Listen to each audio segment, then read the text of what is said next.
Et bonjour à tous, donc aujourd'hui découverte de l'asset Golf Party Editor que vous allez retrouver sur le market de Epic Games.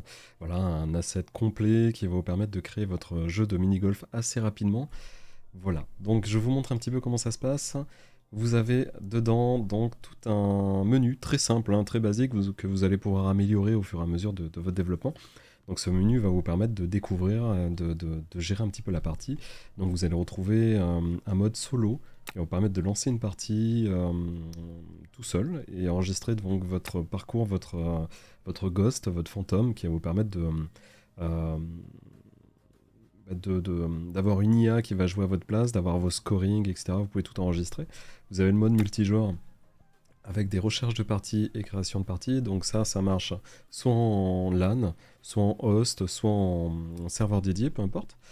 Tout est fonctionnel et vous avez un système d'éditeur de level qu'on va découvrir juste après qui va vous permettre de créer donc de nouvelles maps. Donc le mode solo, ici on va changer par exemple le skin de la balle qui est ici. On a pas mal de petites choses. On a des petits skins par-dessus, chapeau, etc. Plein de petits trucs. On va mettre allez, le casque. Vous pouvez choisir le level ici et le nombre de bots qui jouent à vous. Les bots prennent pas beaucoup de ressources, hein, vraiment que dalle. Vous pouvez en mettre autant que vous voulez, pour en mettre 200, il n'y a aucun souci. Donc ici, on peut démarrer la partie. On voit l'IA qui se déplace toute seule. Et nous, donc, on va pouvoir jouer tranquillement de la même manière. Yeah. Donc là, vous pouvez faire toute la partie comme ça. Euh, je vais vous montrer deux trois parcours rapidement. Vous voyez que l'IA joue en même temps que vous, en fait, elle va s'adapter à votre vitesse de jeu. C'est-à-dire que si vous mettez du temps à jouer, elle va vous attendre euh, pour, euh, pour être tout le temps avec vous, histoire voilà, de se caler un petit peu. Euh, Tac. Donc on a tout un parcours, on a un système de reset qui vous ramène au dernier point. Si vous laissez appuyer sur le bouton, on a un reset complet qui vous ramène tout au début du parcours. Voilà. Vous avez le scoring qui s'enregistre, vous voyez toutes les IA, les autres joueurs qui sont avec vous, etc. jouer. Vous pouvez retourner au menu ici. Donc le multijoueur fonctionne de la même manière et le level editor va vous permettre de créer votre propre level avec tous les meshes, tous les assets, les acteurs que vous avez créés sur votre asset. Tout est enregistré dans une data table. Donc vous pouvez en rajouter autant que vous voulez.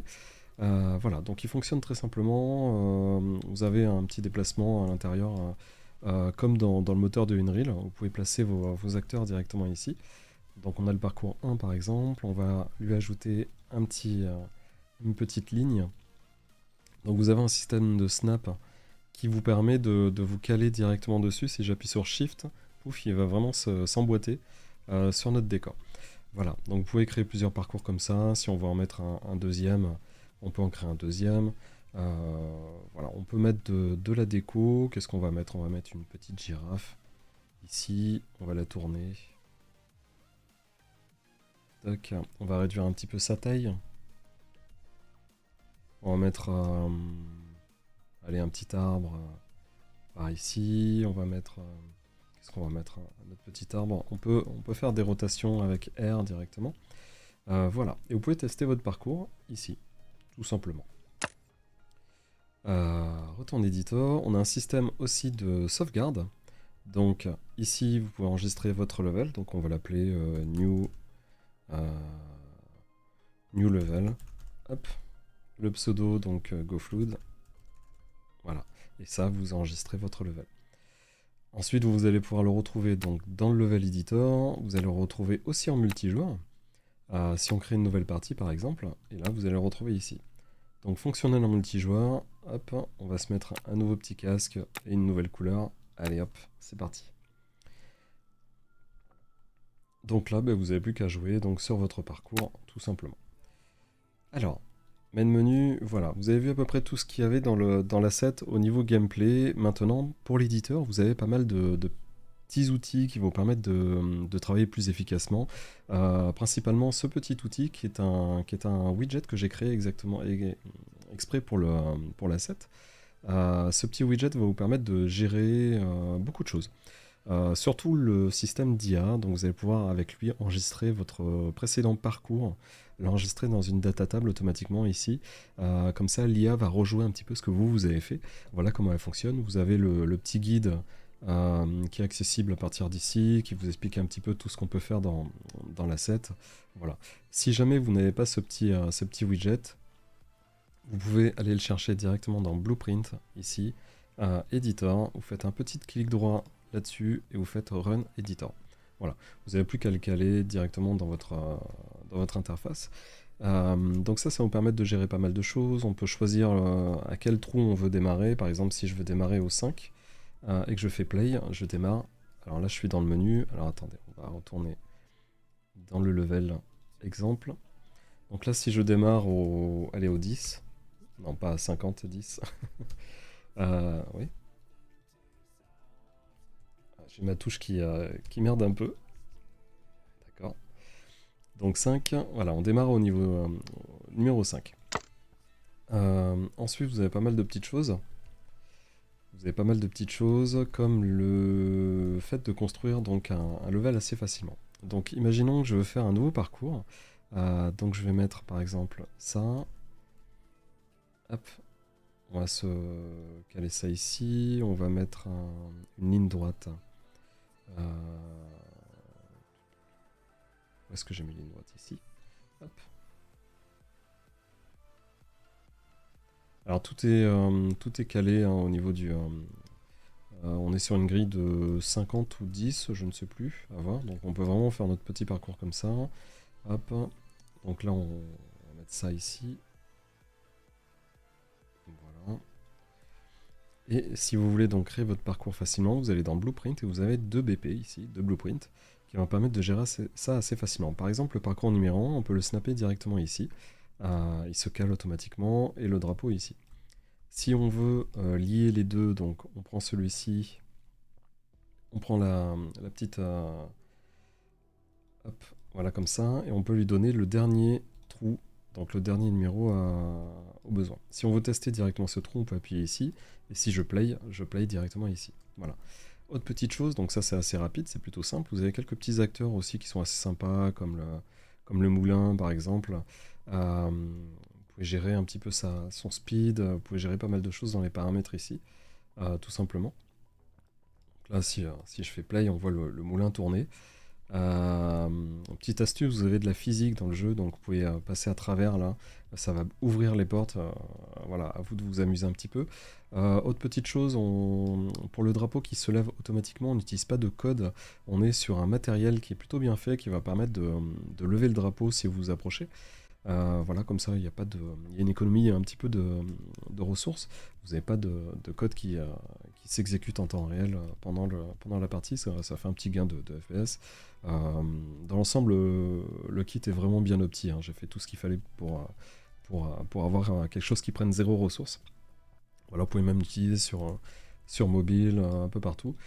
Dernière petite chose qui est plutôt intéressante, c'est que tout l'environnement utilise un seul matériel, un matériel qui est un peu particulier, que vous allez retrouver ici, que j'ai appelé Paulette. Ce matériel donc vous permet d'éviter tous les draw calls. En fait, tous les assets du kit utilisent ce matériel et il va vous permettre donc de choisir n'importe quelle couleur. Par exemple, cet arbre-là, vous voulez changer le haut de l'arbre, la couleur de l'arbre, vous pouvez lui mettre du rose, par exemple. Voilà. Si vous voulez changer la couleur du tronc de l'arbre, vous pouvez aussi le mettre en bleu. Voilà. Donc on a un arbre bleu et rose, c'est plutôt sympathique. On peut s'amuser aussi avec de l'émissive, si vous voulez lui ajouter de l'émissive. Alors, on va pas ajouter de l'émissive sur celui-ci, on va en ajouter ici. Voilà. Donc là, on peut vraiment éliminer toute la scène. On utilise du Lumen ici, on utilise Nanite aussi. Voilà, et vous pouvez faire ça sur à peu près tous les assets du jeu. Exemple celui-ci, si vous voulez changer donc la couleur de celui-ci, on peut mettre du violet comme ça. Hop. Et on peut changer par exemple le capuchon. Le capuchon, on va le mettre en rouge, rouge blanc. Voilà, tout simplement. Donc on peut faire absolument ce qu'on veut, et pareil, hein, si vous voulez ajouter un peu d'émissive là-dessus, il n'y a aucun souci. Voilà, j'ai peut-être un peu abusé là. Hop. Voilà, donc tous les assets sont faits comme ça. Si jamais vous utilisez vos propres assets, donc mesh que vous ajoutez dans l'environnement, vous allez retrouver dans Blueprint, Actor, Construct, vous allez retrouver des data tables. Donc les data tables vont vous permettre d'enregistrer tous les assets que vous voulez. Voilà. Vous avez juste à le rajouter là-dedans et vous avez même un petit level qui va vous permettre de gérer l'image, la texture de votre asset. Imaginons que je veuille créer un nouveau truc. On va ajouter donc... on va ajouter, je sais pas, on va ajouter une petite pyramide. Donc vous changez, hop, le mesh qui est ici. Et vous pouvez le prendre en photo. Donc vous pouvez le tourner, etc. On va aller faire une petite rotation. Voilà. Voilà. Et là, si vous voulez enregistrer l'image, on va la grossir un petit peu quand même. Vous pouvez enregistrer l'image directement en appuyant sur le bouton Créa Thumbnail. Et vous allez retrouver votre texture directement dans Texture Construct. Vous allez la retrouver ici. Voilà, tout simplement. Voilà, je vous ai à peu près tout montré sur l'asset. Il y a encore pas mal de choses, il y a d'autres choses qui sont en développement aussi qui vont s'ajouter. Vous allez retrouver pas mal de petits trucs sympathiques. Surtout des choses qui sont codées de façon propre pour vous permettre d'avoir quelque chose de correct. Tout est décrit, vous avez tout ce qu'il faut. Ici, par exemple, je vous ai créé un petit script qui va caler donc, la vitesse de mouvement de vos assets sur le temps du serveur. Donc vous n'avez pas de réplication de mouvement, pas besoin. En fait, on se sert juste du temps du serveur pour avoir le même mouvement côté client, côté serveur. Ce qui fait un gros gain en termes de réplication, donc en termes d'envoi de données. Donc ça, c'est la rotation du moulin donc qu'on a ici. Vous allez voir, ces petits scripts en fait sont assez pas mal. Vous avez juste à cliquer 2 fois dessus. Normalement, vous avez tous les scripts nécessaires. Voilà, et je vous explique comment ils fonctionnent. Voilà, donc pour la découverte du mini-golf, je vous ai à peu près tout montré. Tac, on retourne au menu. On sauvegarde pas. Voilà. À vous de jouer, à vous de vous amuser. Si jamais vous créez des choses incroyables avec ce kit, surtout n'hésitez pas à le montrer, à partager tout ça sur les Discord. Et puis si vous avez des idées pour l'améliorer, ajouter des fonctionnalités ou autre, moi j'attends vos avis, j'attends vos idées. Je me ferai un grand plaisir de coder tout ça, de vous l'ajouter de la bonne manière. Et puis voilà. Allez, à très vite pour la suite. Ciao.